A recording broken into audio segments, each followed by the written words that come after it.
नमस्कार, सवाल इंडिया में आपका बहुत बहुत स्वागत है। मेरा नाम है अंकित त्यागी। इस वक्त आप एनडीटीवी इंडिया के साथ हैं। वक्त संशोधन बिल को आज उस पर एक बड़ी तीखी बहस हुई, इसके बड़े राजनीतिक मायने भी निकाले जा रहे हैं। उस बिल को अब जेपीसी को यानी कि जॉइंट पार्लियामेंट्री कमेटी को भेजा जाएगा। ये वक्फ कानूनों से संशोधन का बिल जेपीसी को भेजा गया है। अल्पसंख्यक मामलों के मंत्री किरण रिजिजू ने वक्फ कानून में संशोधन का बिल जो है वो आज लोकसभा में पेश किया। इसके बाद तमाम विपक्षी दलों ने, इंडिया ब्लॉक के जो घटक दल हैं, उन्होंने इस बिल के विरोध में अपनी बातें रखी। कांग्रेस, टीएमसी, सपा, डीएमके के साथ साथ वाईएसआरसीपी ने भी इस बिल का विरोध किया। वहीं सरकार में शामिल जेडीयू ने कहा कि बिल मुसलमानों के खिलाफ नहीं है, इसे वक्फ के और पारदर्शी बनाने में मदद मिलेगी। इसके बाद किरण रिजिजू ने विपक्ष के सवालों का जवाब देते हुए कहा कि इसे धर्म के नजरिए से ना देखा जाए बल्कि इंसाफ के नजर से देखा जाए। इस विधेयक का उद्देश्य वक्फ संपत्तियों को अवैध कब्जे से मुक्त कराने के अलावा गरीब मुसलमानों और मुस्लिम महिलाओं को न्याय देने का है। आखिर में रिजिजू ने संयुक्त संसदीय समिति को भेजने का प्रस्ताव रखा।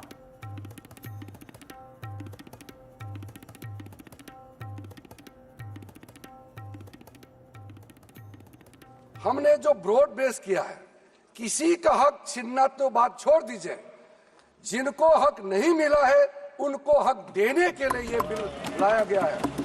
इसमें महिलाओं के लिए, बच्चों के लिए और मुसलमान समाज में जो पिछड़े हैं, जिसको आज तक कभी मौका नहीं मिला, जिसको दबा के रखा हुआ है, उनको जगह देने के लिए ये बिल लाया गया है। इस बिल का समर्थन कीजिए, करोड़ों लोगों का दुआ मिलेगा। अगर आप विरोध करोगे, चंद लोगों ने पूरा वक्फ बोर्ड को कब्जा करके रखा हुआ है और आम मुसलमान लोगों को जो न्याय इंसाफ नहीं मिला उसको सही करने के लिए ये बिल लाया गया है। इतिहास में दर्ज होगा कि ये बिल को कौन कौन समर्थन किया है और किसने विरोध किया है।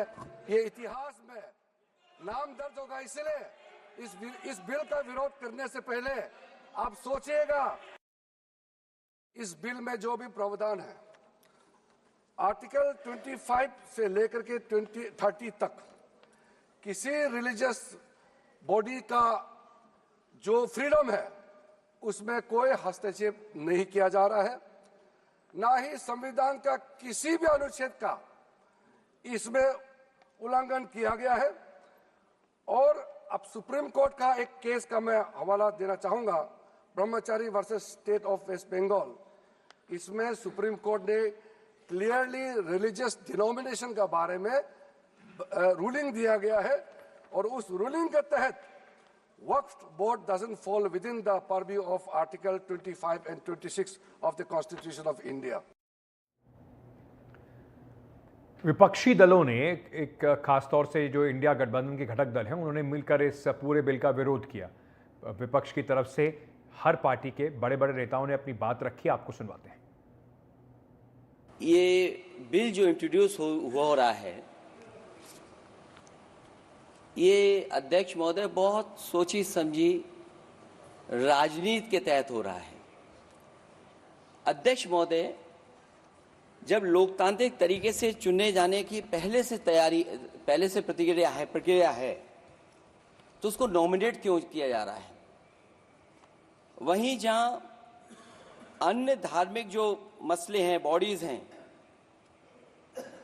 उनमें कोई गैर बरादरी का नहीं आता है। मान लीजिए वक्फ बोर्ड में गैर मुस्लिम को शामिल करने का औचित्य क्या बनता है?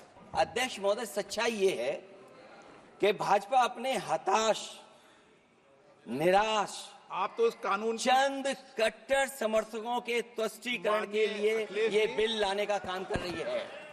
Anybody can believe that Temple Devastation Board can have non-Hindu? Sir, this is only this provision, anybody, non-Muslims also be part of Waqf Council, is correctly an attack on the faith and freedom of religion. Correctly. Sir, that we are talking about, you are telling we are the constitution. When we are showing the constitution, you are telling you people are protecting the constitution. This is a fundamental attack on constitution. This bill is a fundamental. Now you are going for Muslims. Next, you will go for Christians. Next, you will go for Jain. Next, you will go for Parsi. Next, you will go for... NCP vehemently requesting the government either to withdraw the bill completely. That is our request to this government, because no detailed consultations have been done with these people who actually are running this organization today. But the sad part is this, that we did not find about this bill from the parliament. We found out about this bill from the media. So is this the new way of this government working? कि पहले media को बताएंगे फिर parliament होगा, तो हम पढ़ के पार्लियामेंट पहले मीडिया में बताएंगे पहले. How? What is this new work of starting, sir? So you are insulting the parliament as a system and a democracy which we are also proud of. यहाँ उदाहरण दिया जा रहा है कि अयोध्या की मंदिर गुरुवायु, अरे मंदिर और संस्था में अगर अंतर आपको नहीं समझ में आ रहा है तो आप कौन सा तर्क खोज रहे हैं? अरे ये मंदिर नहीं है, आपके मस्जिद को छेड़छाड़ करने का प्रयास नहीं किया जा रहा है. यह एक कानून से बना हुआ संस्था है. उस संस्था को पारदर्शी बनाने के लिए कानून बनाया जा रहा है. पारदर्शिता होना चाहिए. कोई निरंकुश संस्था कोई भी कानून से, वक्फ बोर्ड कैसे बना? वक्फ बोर्ड किसी कानून से बना है. Now what you are doing, you are restraining Waqf al-Aulad. That is not only discriminatory on Article 25, sir. There is no limit on anyone to will their proper dispose of. Sir, to insist that a person has practiced Islam for 5 years, sir एक 2 minute दिए, सबको दिया आप. अगर कल कोई आके बोलेगा कि नहीं मैं 5 साल से इस्लाम प्रैक्टिस नहीं कर रहा हूं, कौन डिसाइड करेगा सर? और एक न्यू कन्वर्ट है, does he has to wait for 5 years to give his property to Waqf? Isn't that violation of right to freedom of religion? मेरे सहयोगी प्रशांत इस वक्त हमारे साथ जुड़ रहे हैं, लगातार इस खबर पर नजर बनाए हुए हैं. प्रशांत, राजनीतिक मायने भी इसके काफ़ी सारे निकाले जा रहे हैं. कहा जा रहा है कि जो अभी विधानसभा चुनाव आने वाले हैं उस पर भी इसका कहीं ना कहीं असर हो सकता है. लेकिन पार्लियामेंट में जिस तरह से तीखी बहस हुई है, आपको क्या लगता है अभी क्या इसके बाद का प्रोसेस रहेगा? कितना समय मान के चलें कि कहीं ये राज्यसभा में पहुंचेगा और पास होने में, अब से इंट्रोड्यूस होने तक से पास होने तक कितना समय और दिखाई पड़ता है? नहीं देखिए अंकित, जब बिल पर जो चर्चा हुई थोड़ी सी, उसका जब जवाब दे रहे थे किरेन रिजिजू, उन्होंने कहा सरकार की तरफ से ही ये प्रस्ताव दिया कि इस बिल को, चूंकि कई पार्टियों की डिमांड है कि इसको एक कमेटी को भेजा जाए ताकि और विस्तार से और गहराई से इस पर चर्चा हो सके और स्टेक होल्डर्स जितने भी हैं उनसे भी बातचीत की जा सके. तो अब सरकार की तरफ से ये प्रस्ताव आया कि इस बिल को एक संयुक्त संसदीय समिति, ज्वाइंट पार्लियामेंट्री कमेटी के पास भेजा जाएगा. और इसलिए अब ये फैसला हुआ है कि इस बिल को और विस्तार से चर्चा के लिए, उस पर उसकी समीक्षा के लिए अब इसे ज्वाइंट पार्लियामेंट्री कमेटी के पास भेजा जाएगा. स्पीकर, चूंकि ज्वाइंट पार्लियामेंट्री कमेटी में दोनों हाउस के मेंबर्स रहते हैं, तो स्पीकर अब जो सभापति हैं राज्यसभा के, उनसे बातचीत करके एक कमेटी का गठन करेंगे और उसमें सभी पार्टियों के लोग रहेंगे. लेकिन ये देखना दिलचस्प होगा कि चूंकि बीजेपी सबसे बड़ी पार्टी है, लिहाजा जेपीसी का चेयरमैन तो बीजेपी से ही होगा. अब किसको बीजेपी की तरफ से इसका चेयरमैन बनाया जाता है, तो मुझे लगता है कि जेपीसी एक बार गठित हो जाए, उसका नोटिफिकेशन आ जाए. और आमतौर पर ऐसे मामलों में 3 महीने का समय अंकित दिया जाता है किसी भी कमेटी को. ये स्पेसिफिक पर्पस से ये कमेटी बनाई जा रही है, तो 3 महीने का समय आमतौर पर दिया जाता है.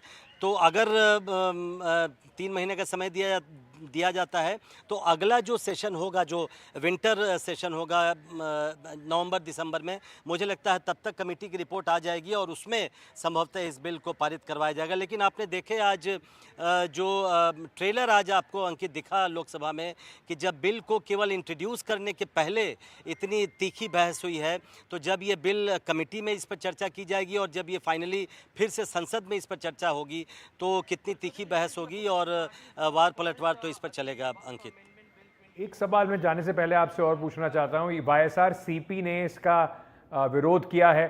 आंध्र प्रदेश में हार के बाद जगन मोहन रेड्डी इंडिया ब्लॉक के और करीब जाते दिखाई पड़ रहे हैं.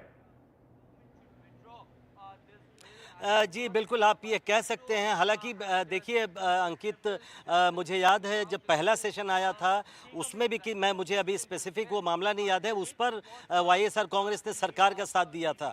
तो अभी केवल एक मामले से ये अंदाज़ा लगा पाना कि वाईएसआर कांग्रेस ऑफिशियली क्या इंडिया गठबंधन के पाले में आ गई है, ये कहना थोड़ा सा जल्दबाजी होगी। हालांकि सरकार की तरफ से अगर सोचें तो एक राहत की बड़ी खबर आई कि दो जो सबसे बड़ी बैसाखी कही जाती है, आरोप जो लगाते है विपक्षी पार्टियां कि जेडीयू और टीडीपी के कंधों पर ये सरकार चल रही है, तो ये दोनों पार्टियों ने इस बिल का संसद में ही समर्थन किया है। तो अब सरकार के लिए ये बड़ी राहत और सुकून की खबर आई होगी कि दो जो बड़ी पार्टियां हैं सरकार की सहयोगी, वो इस बिल का समर्थन कर रही हैं। हालांकि जो चिराग पासवान की पार्टी है, वो पार्टी के सूत्रों ने बताया कि वो चाहती थी पहले से ही कि इस बिल को कमेटी में भेजा जाए और कमेटी में इस पर विस्तार से चर्चा हो। तो सरकार के लिए एक सुकून की बात जरूर आई है।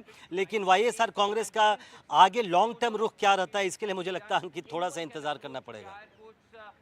बिल्कुल, बहुत बहुत शुक्रिया प्रशांत हमारे साथ जुड़ने के लिए इस पूरी खबर पर।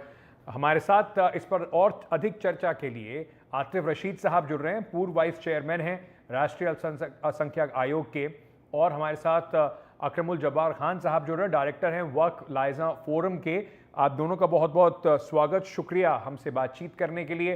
मैं सबसे पहले आतिफ रशीद साहब आपसे समझना चाहूँगा, सरकार कह रही है कि इसको आप इंसाफ के नज़रिए से देखें, इसको आप किसी भी तरीके से धर्म में छेड़छाड़ के तौर पर ना देखें, जो एक बड़ा आरोप विपक्ष लगा रहा है।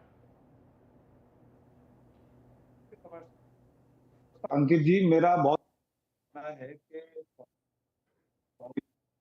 कि मुसलमानों के मुद्दों को, बल्कि मैं ये कहूं कि अगर तथाकथित सेकुलर पार्टीज जो हैं उन्होंने मुसलमानों के मुद्दों को अटकाना, लटकाना, भटकाना, ये एक भूमिका निभाई है। जिस तरीके से इस देश में सिटीजनशिप अमेंडमेंट एक्ट लाया गया था, उस वक्त भी एक ऐसा माहौल खड़ा कर दिया गया था, मुसलमानों को ये बताने की कोशिश की गई थी कि सिटीजनशिप अमेंडमेंट एक्ट आएगा तो वो आपकी नागरिकता ले जाएगा। जबकि प्रधानमंत्री जी भी, गृह मंत्री जी भी सब लगातार ये कह रहे थे कि कौवा कान ले गया, कौवा कान ले गया, कौवा कान ले गया, एक बार कान तो देख लीजिए। ठीक उसी प्रकार से ये वक्फ अमेंडमेंट एक्ट अभी तक आज पहली बार इसके प्रपोजल पार्लियामेंट में आए हैं, जिसको जेपीसी को भी भेज दिया गया। अभी इस पर डिबेट होना है, डिस्कशन होना है, लेकिन उससे पहले देश भर में ये माहौल बना दिया गया था कि वक्फ बोर्ड अमेंडमेंट एक्ट आएगा, ये मुसलमानों की शरीयत में दखल अंदाजी कर देगा, ये मुसलमानों की संपत्तियों को छीन लेगा। आज जिस प्रकार से वक्फ अमेंडमेंट एक्ट पार्लियामेंट में पेश किया गया है, इसके अगर बिंदुओं पर आप उठाकर चर्चा करें, अभी आप इस पर लिख रहे थे, मैंने आपके ही चैनल पर देखा, आप इसमें लिख रहे थे कि वक्फ बोर्ड के अधिकार कम हो जाएंगे, संपत्तियों का जांच हो जाना, संपत्तियों का इस्तेमाल क्या है ये बता देना, संपत्तियों को किसने वक्फ करा है, किसने डोनेट करा है, उसके लिए बाकायदा कलेक्टर तक पहुंच जाना, कलेक्टर इस पर एक बीच में मीडिएटर बन जाए, किसी की संपत्ति को कोई नुकसान ना हो जाए। आपको जान के हैरानी होगी अंकित भाई कि वक्फ बोर्ड की संपत्तियों के मामले 99% जो मामले हैं वो मुस्लिम वर्सेस मुस्लिम है। वक्फ बोर्ड की प्रॉपर्टियों पे किराएदार भी मुसलमान है, वक्फ बोर्ड की प्रॉपर्टियों पे कब्जेदार भी मुसलमान है। मजे की बात ये, तो अगर वक्फ बोर्ड की संपत्तियों को डिजिटलाइज करा जाए, उनको मैपिंग किया जाए और उनका एक ऐसा कोई पक्का सॉल्यूशन हो, बल्कि 2013 में जो अमेंडमेंट हुआ था, उस 2013 के अमेंडमेंट में ये बात कही गई थी कि हर 10 साल में इसका जो है डिजिटलाइजेशन हो, इसकी जांच हो, इसकी इंक्वायरी हो। ठीक है। और ये वक्फ एक्ट 1954 में पहला बना और 1995 में भी दोबारा पूरी एक कमेटी ने इसको गठित करा जी, इसको नए तरीके से बनाया। 2013 में इसमें फिर अमेंडमेंट हुए। मैं ये समझता हूं कि हमको सरकार की नीयत पर किसी भी प्रकार से यकीन करना चाहिए। ठीक है, इस तरीके का माहौल पैदा नहीं करना चाहिए। ठीक है, राहुल गांधी तो जब इस देश के हिंदुओं के और मुसलमानों के नेता विपक्ष हो सकते हैं, तो प्रधानमंत्री नरेंद्र मोदी इस देश के हिंदुओं के और मुसलमानों के नेता क्यों नहीं हो सकते? ठीक है। ये सरकार अकरमुल जब्बार खान साहब, इसको बड़ी ज्यादा अकाउंटेबिलिटी लाने के तौर पर, पारदर्शिता लाने के तौर पर आप इस बिल को देख रहे हैं, सरकार के इस मूव को देख रहे हैं, या फिर संशय है इसमें कि इसके पीछे कुछ राजनीति की कोशिश की जा रही है, राजनीतिकरण की कोशिश की जा रही है? देखिए, संशय इमीडिएट बैकग्राउंड आप देखें, 2 साल से जो माहौल बनाया जा रहा है, अगर आप अभी गूगल पे आप वक्फ वर्ड डालें तो आपको बहुत सारे पेजेस ऐसे मिलेंगे जो ये बताएंगे कि वक्फ बहुत बुरी चीज़ है, वक्फ बोर्ड जिस प्रॉपर्टी पे चाहे उंगली रख दे वो वक्फ बोर्ड की हो जाती है। तो ये एक प्रोपेगेंडा 2 साल से क्यों चल रहा है। अब आगे मैं बताता हूँ क्या चीज़ आई इस एक्ट में जो उस प्रोपेगेंडा से डायरेक्टली कनेक्ट करती है। फिर उसके बाद बिल इंट्रोड्यूस हुआ, प्राइवेट मेंबर बिल 8 या 9 दिसंबर को पार्लियामेंट में, राज्यसभा में। उसमें भी इसी किस्म की बातें कही गई कि वक्फ एक्ट को ख़त्म किया जाए। एक उपाध्याय साहब हैं, वो बीच में सुप्रीम कोर्ट में गए कि वक्फ एक्ट को अबॉलिश किया जाए। जस्टिस के एम जूजफ ने कहा कि भाई क्यों अबॉलिश किया है, आपका कुछ बिगड़ा है क्या, आपकी कोई प्रॉपर्टी गई? उन्होंने कहा नहीं। तो उनका फिर क्यों किया जाए? उन्होंने कहा साहब मुसलमान है। उन्होंने कहा please don't not bring religion into it. हमारे पास आप मेरिट लाइए कि मेरिट से किसका नुकसान हुआ। तो उसके ऊपर उन्होंने ट्रिब्यूनल को कहा, उन्होंने कहा साहब ट्रिब्यूनल में मुसलमान जज होता है। तो उन्होंने कहा भाई सुप्रीम कोर्ट में भी मुसलमान जज है, हाई कोर्ट में भी होते हैं, तो मुसलमान होने से आपको क्या है? तो इस बात पे उन्होंने उनसे कहा कि आप इसको वापस लीजिए जी। हम इस पे, हमें आप मूव मत कीजिए कि हम डिक्लेयर करें ऐसा कोई चीज़ जिससे इंक्रोचर्स और इलीगल जो स्क्वाटर्स बैठे हुए हैं वो उनका जो वो है इलीगलिटी जो है वो लीगल हो जाए। हमारे फैसले ने वक्फ एक्ट को हम खत्म कर दें। तो इस बैकग्राउंड में आप देखें तो इस एक्ट में अभी 3 चीज़ें को मैं पॉइंट आउट करूंगा जो अनफॉर्चुनेटली किसी भी मेंबर पार्लियामेंट ने कवर नहीं की, जो कि एग्जैक्टली पूछने की बातें थी कि भाई पीछे के एक्ट में जो प्रोविजन था सर्वे का, सर्वे अंडर 4, वो स्टेट गवर्नमेंट का परव्यू था पूरा का पूरा। वो सर्वे क्यों नहीं हो रहा था पिछले 30 साल से? एडवोकेट रऊफ रहीम सीनियर एडवोकेट है सुप्रीम कोर्ट में, उनकी रिट पेंडिंग है सुप्रीम कोर्ट में पिछले 4 साल से, इसी बात पे कि आप सर्वे कराइए, फॉर गॉड सेक सर्वे कराइए। सर्वे का रूल ये था कि एक्ट लागू होने के 2 साल के अंदर एक सर्वे होगा, उसके बाद हर 10 साल में सर्वे होगा। वो आपने नहीं करा। वक्फ एक्ट के बहुत अच्छे प्रोविजंस थे जिनका इसमें जिक्र नहीं है कि एनुअल रिपोर्ट हर वक्फ बोर्ड को अपनी स्टेट को देनी होती थी। वो रिपोर्ट असेंबली में पेश की जानी थी। असेंबली में अगर पेश होती तो वो पब्लिक में आनी थी कि कितने औकाफ है, क्या इनकम है, क्या हो रहा है। तो ये तमाम चीज़ें अगर ये लाए होते यहाँ पे तो मैं कहता ट्रांसपेरेंसी की बात है, कुछ वेलफेयर कम है। लेकिन लाए क्या है, मैं आपको 3 प्रोविजन बताता हूँ। लिमिटेशन एक्ट, जिसका असर जो है बीजेपी के एक मेंबर ने पिछली सेलेक्ट कमेटी में 2013 में अमेंडमेंट हुआ था, उन्होंने कहा था कि भाई रिलीजियस जो एंडाउमेंट्स होते हैं, प्रॉपर्टीज होती हैं, उसमें स्क्वाटर्स उसी रिलीजन के बढ़ जाते हैं। जी। मुसलमान है तो मुसलमान बैठ गए, हिंदू है तो हिंदू बैठ गए, कि तो अपनी प्रॉपर्टी परसों बैठे हुए हैं। तो अगर आप इसको रखते हैं, लिमिटेशन एक्ट को रखते हैं, तो फिर वो 10 साल बाद कहेंगे प्रॉपर्टी 12 साल बाद की मेरी होगी। वो लिमिटेशन एक्ट वापस ले आया गया है। क्यों लाया गया है? इससे वक्त की कौन सी बेहतरी होगी?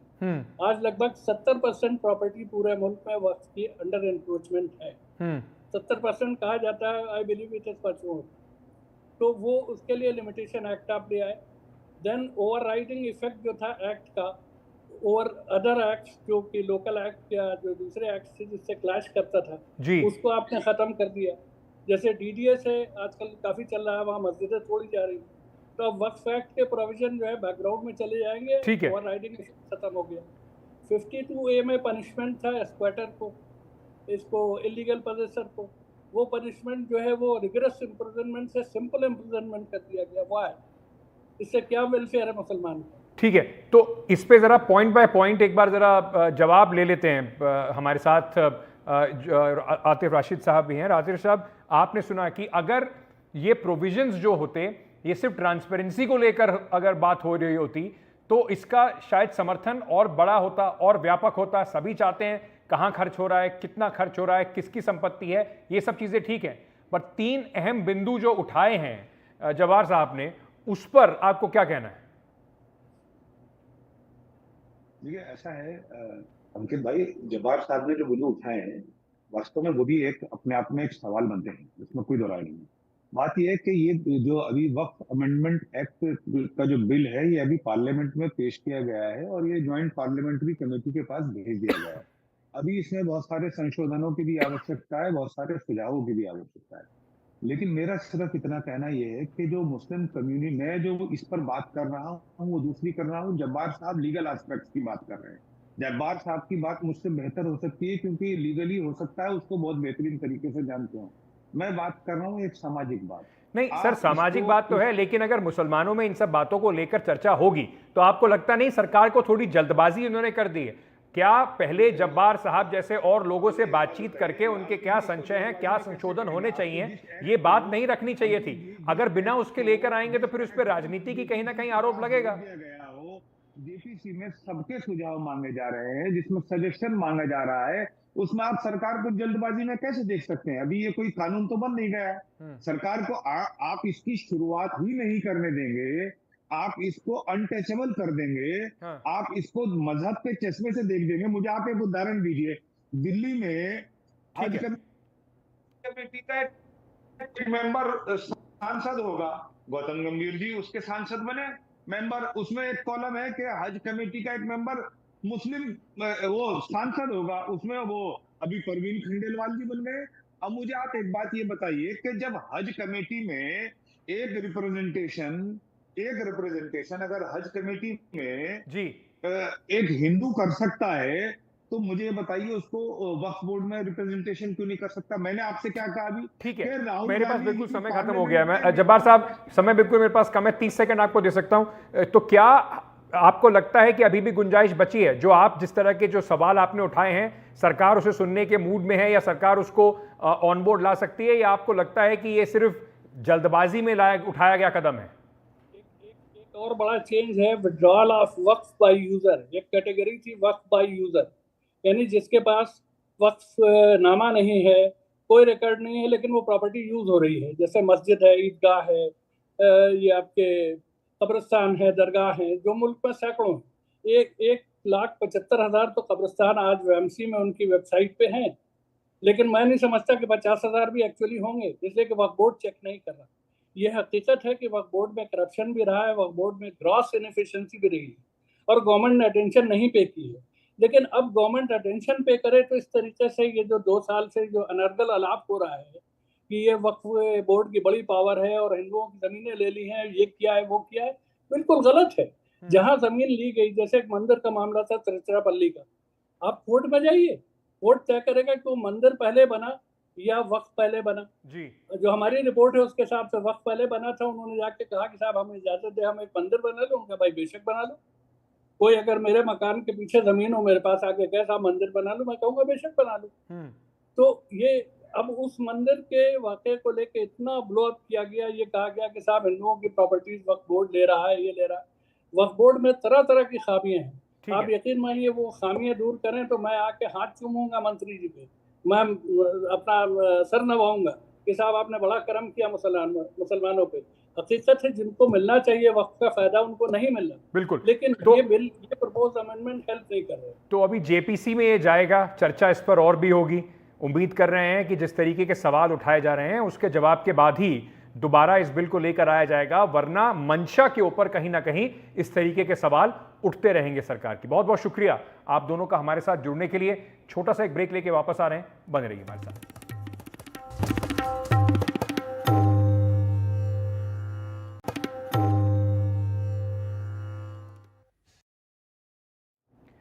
बांग्लादेश बॉर्डर शरणार्थियों की जो बाढ़ है वो भारत सीमा की तरफ बढ़ रही है, लेकिन उससे पहले जो लगातार हमले वहाँ पर जो खबरें आ रही हैं कि वहाँ पे जो माइनॉरिटीज़ हैं, अल्पसंख्यक हैं, हिंदू जो हैं, वहाँ पर उन पे लगातार हमले हो रहे हैं। उस पर आज मिनिस्ट्री ऑफ एक्सटर्नल अफेयर्स जो भारत की एमईए है उसने अपनी प्रतिक्रिया दी है। क्या कहा गया है? हमारी सहयोगी कादम्बरी शर्मा ने इस पर एक सवाल पूछा था इस प्रेस कॉन्फ्रेंस में, उन्होंने क्या जवाब दिया, भारत की क्या प्रतिक्रिया आई है, आपको सुनवाते हैं। Kadambari Sharma from NDTV. Sir, जो वहाँ पर अभी मिलिट्री चीफ हैं उनसे या वहाँ पर जो भी अभी हैंडल कर रहे हैं, क्या उनसे राजनयिकों और जो वहाँ पर भारतीय मौजूद हैं उनकी सुरक्षा को लेकर कोई आश्वासन मिला है? और एक और सवाल है, जो बॉर्डर्स पे जो बहुत सारे लोग उधर से यहाँ आना चाह रहे हैं, मोस्टली माइनॉरिटीज़ हैं और कुछ अवामी लीग के हैं, क्या उनके लिए भी कोई प्रावधान करने की बात सोची जा रही है? ओके, कादम्बरी, आपका सवाल इसी को लेके था जो मैंने कहा। तो इस मुद्दे पे हमारी बातचीत वहाँ के सरकार से चल रही है। जैसा कि आप जानते हैं कि वहाँ पर हमारा हाई कमीशन के अलावा 4 और असिस्टेंट हाई कमीशन भी हैं, उनकी सुरक्षा के लेके, और वहाँ पर जो हमारे लोग रहते हैं उनके सुरक्षा को लेके हम लोग लगातार उनसे बातचीत कर रहे हैं और ये हमारा एक्सपेक्टेशन है कि जल्द से जल्द वहाँ कानून व्यवस्था सुधरे, ताकि हम लोग अपना जो काम काज है, जो उच्चायुक्त का काम काज है, वो जल्द से जल्द शुरुआत हो।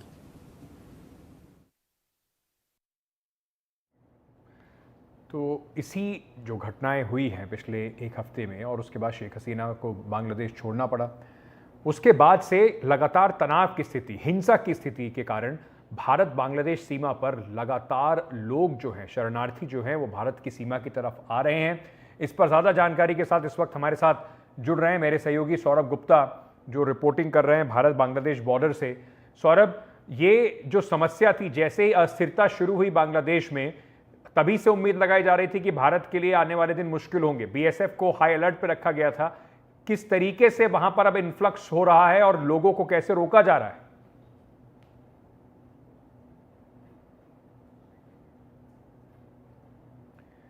चलिए, तो सौरभ से ज़रा संपर्क होने में थोड़ी देरी हो रही है, आपको सौरभ से की बात ले चलेंगे, लेकिन ये कुछ तस्वीरें आपको दिखा रहे हैं भारत बांग्लादेश सीमा की। 4000 किलोमीटर लंबा जो बॉर्डर है भारत और बांग्लादेश के बीच में, भारत के लिए बांग्लादेश में जो अस्थिरता है एक बड़ी चुनौती के तौर पर देखा जा रहा है।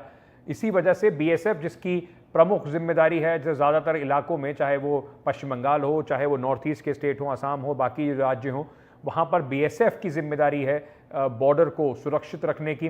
तो उसको बीएसएफ को हाई अलर्ट पर रखा गया है। लेकिन हिंसा से प्रभावित होने के बाद बड़ी संख्या में जो शरणार्थी हैं वो भारत आने की कोशिश कर रहे हैं। किस तरीके से सरकार और जो बॉर्डर सिक्योरिटी फोर्स है इस पूरी समस्या से जूझ रही है, कैसे डील कर रही है, इस वक्त मेरे सहयोगी सौरभ हमारे साथ जुड़ चुके हैं। सौरभ, लगातार ये बात आ रही थी कि जैसे जैसे बांग्लादेश में अस्थिरता बढ़ेगी, भारत के लिए सीमाओं पर दबाव जो है वो बढ़ता जाएगा। कैसी स्थिति अभी बनी हुई है? देखिए, जो आप कह रहे हैं उसकी एक तस्वीर हमारे सामने कल शाम को आए जलपाईगुड़ी के पास जो बांग्लादेश के साथ भारत का बॉर्डर है, वहाँ पे करीब 600 लोग पहुँचे, ये कहते हुए कि हमें भारत में आने दीजिए और हम यहाँ पे जिंदा नहीं बचेंगे।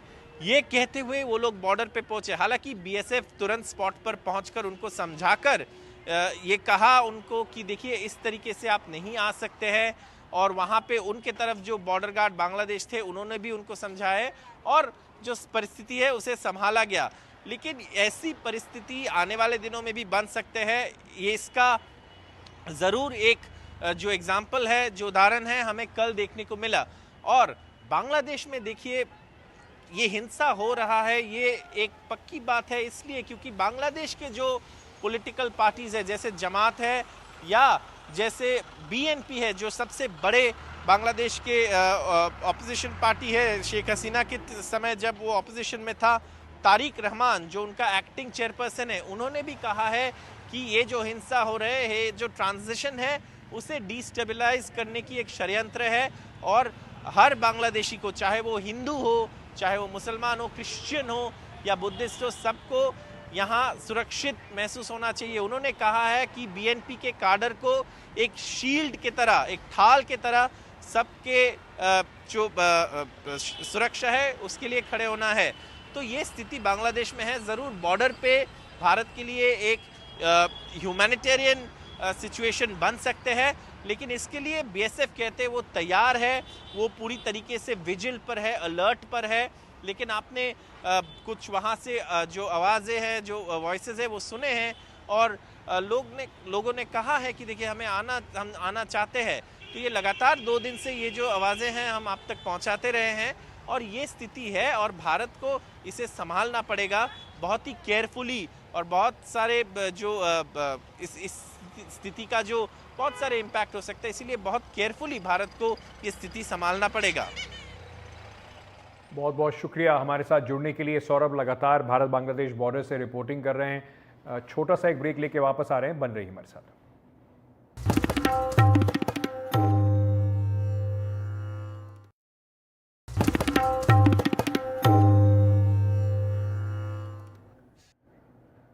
दिल्ली सरकार की मंत्री आतिशी ने केंद्र सरकार पर जबरदस्त हमला बोला। उन्होंने कहा कि दिल्ली में इंफ्रास्ट्रक्चर बहुत ज्यादा बड़ा है, इसलिए केंद्र सरकार ने केजरीवाल को जेल में डाल दिया।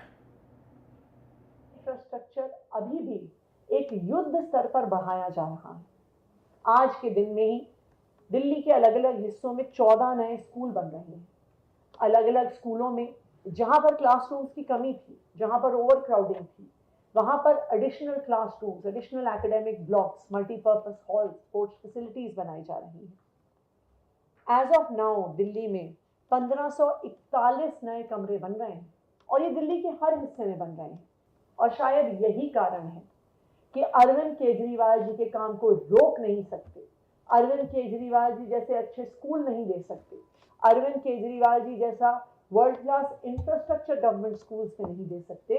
इसीलिए केंद्र सरकार ने, भारतीय जनता पार्टी शासित केंद्र सरकार ने अरविंद केजरीवाल जी को जेल में डाल दिया है।